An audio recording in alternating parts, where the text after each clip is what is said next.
अपने आप के साथ सद्व्यवहार। प्रशस्त पद एवं आत्मगौरव की स्थापना करने वाले व्यक्तियों के जीवन का अध्ययन करने पर एक तत्व जो हमें सर्वत्र विद्यमान उपलब्ध है वह है अपने संबंध में उच्च धारणाएं, अपने मानसिक, शारीरिक या स्वास्थ्य के संबंध में हितैषी भावनाएं। जो व्यक्ति अपने विषय में तुच्छ सम्मति रखता है और बेकदरी करता है वह मानो ईश्वर की निंदा करता है, क्योंकि मनुष्य ईश्वर का पुत्र है। ईश्वर का स्वरूप शरीर धारण कर पृथ्वी पर अधिष्ठित होता है। ईश्वर की समस्त विभूतियों से अलंकृत है। मैं ईश्वर का रूप हूँ। ईश्वर ने जब सब प्रकार के जलचर, नभचर, स्थलचर जीवों का निर्माण किया तो उन्होंने यह सोचा कि अब किसी ऐसे जीव की सृष्टि करनी चाहिए जो मेरा स्वरूप हो तथा इन समस्त जीवों पर नियंत्रण रख सके। उन्होंने अपनी आकृति का एक जीव निर्माण किया। उसमें अपनी आमोघ शारीरिक, मानसिक तथा आध्यात्मिक शक्तियों का समावेश किया और पृथ्वी पर राज करने के निमित्त भेज दिया।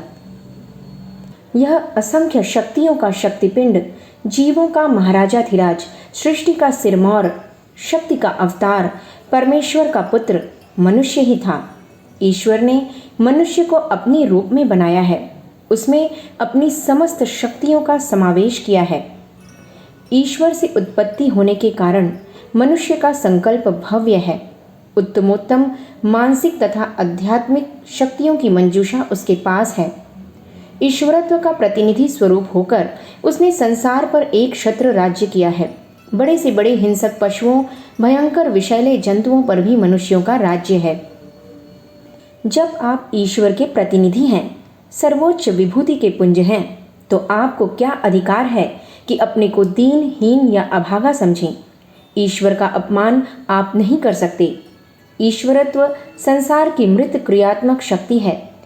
संसार में जो सबसे सत्य, सुंदर शिव हो सकता है वह ईश्वरत्व के नाते आपके रग और पट्ठों में प्रवाहित है। अपने साथ सद्व्यवहार सीखिए। आप दूसरों की भलाई चाहते हैं। अपने पुत्र की शिक्षा, स्वास्थ्य, प्रसिद्ध हित कामना के लिए आप एड़ी चोटी का पसीना एक कर देते हैं। पत्नी, पुत्री, अन्य संबंधियों के हित चिंता में निरंतर निमग्न रहते उससे उत्कृष्ट हैं। दूसरों के हित चिंतन में रहना अच्छा है, किंतु मार्ग तो वह है जिसके द्वारा आप स्वयं अपने विषय में हित चिंतन करते हैं। दूसरों के साथ बुराई करने को आप पाप कहते हैं। इस दुर्व्यवहार को आप घृणा की दृष्टि में अवलोकित करते हैं। ठीक है, किंतु जब आप स्वयं अपने ही विषय में निंद्य विचार रखते हैं, मेरे विचार में तो यह और भी जघन्य पाप कमाते हैं। दूसरों के साथ किए हुए पाप को संसार देखता है, पर आपको स्वयं अपने साथ किया हुआ पाप नजर नहीं आता। अंतर्दृष्टि से अंतरात्मा उसे देखता है। वह कभी कभी आपको धिक्कारता भी है, पर उसके निर्देशों पर ध्यान न देने से वह क्षीण हो जाता है। ईश्वर ने आपको उत्पन्न किया है तो उन्होंने संपूर्ण विभूतियों सहित ही पृथ्वी पर भेजा है। जो कुछ कमी या निर्बलता तुम अपने अंदर देखते हो उसका उत्तरदायित्व स्वयं तुम्ही पर है। उसका कारण अज्ञान और आलस्य है। अपने हितैषी बने। मुझे ईश्वर ने बनाया है। मैं ईश्वर का रूप हूँ। समस्त संस्थाओं की उच्चताओं का समावेश मुझ में किया गया है। मुझसे श्रेष्ठ जीव संसार में दूसरा नहीं हो सकता है। मेरा हृदय ईश्वर का मंदिर है। उसमें सात्विक संकल्पों का ही निवास है।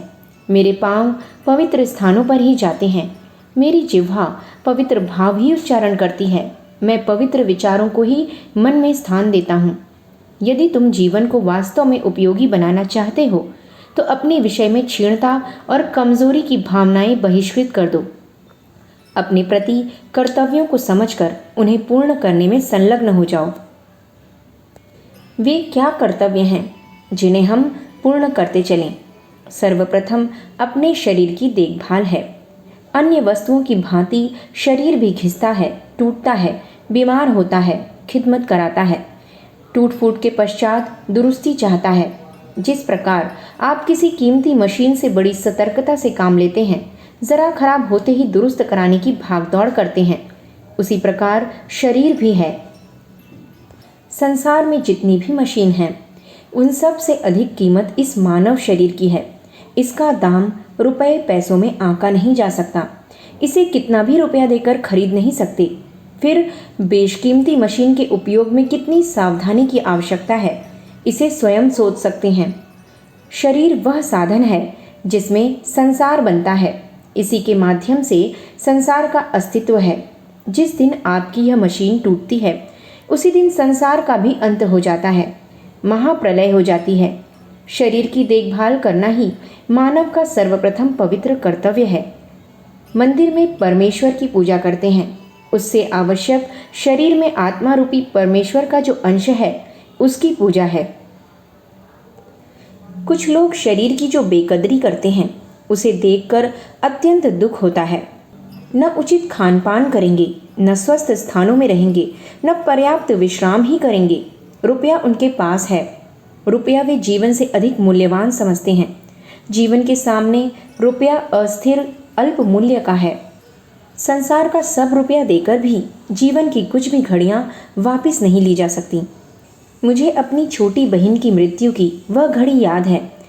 रुपयों की मुट्ठियां भरकर हम काम कर रहे थे। दवाइयों में जो कुछ जिसने बताया वही ले गया।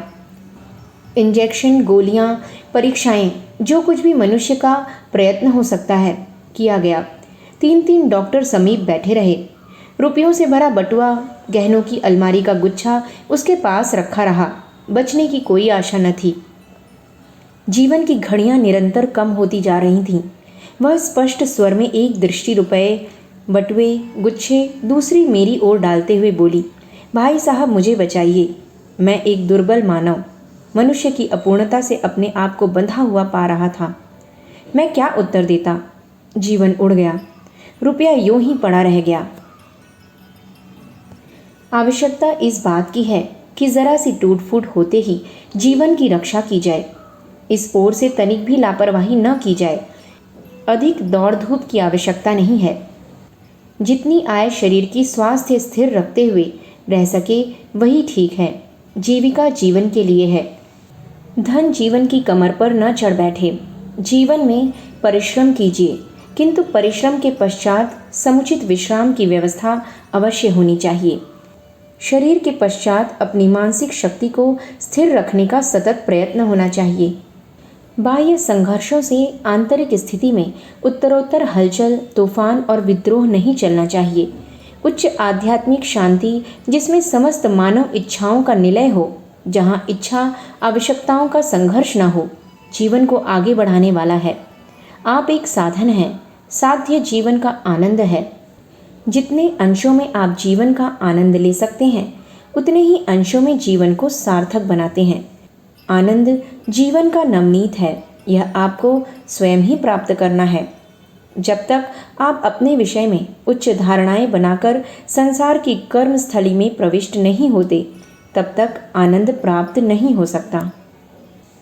अखंड ज्योति, जनवरी सन 1952, पृष्ठ संख्या 5, 6, 7। हमारे YouTube चैनल विचार क्रांति दूत अखंड ज्योति पत्रिका को सब्सक्राइब करें एवं अगली वीडियोस प्राप्त करने के लिए बेल आइकन दबाएं। धन्यवाद।